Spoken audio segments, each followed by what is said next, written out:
Mahal sa naman kanya. kasi. Gusto ko mag-aral, Babs. Dapat naman kung sa kalibutan.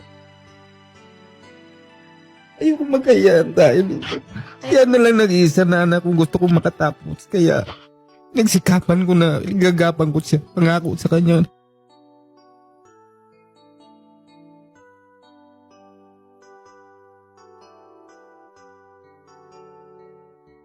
Hindi sabihin ng magulang mo na mahalin mo sila, mamahalin mo sila.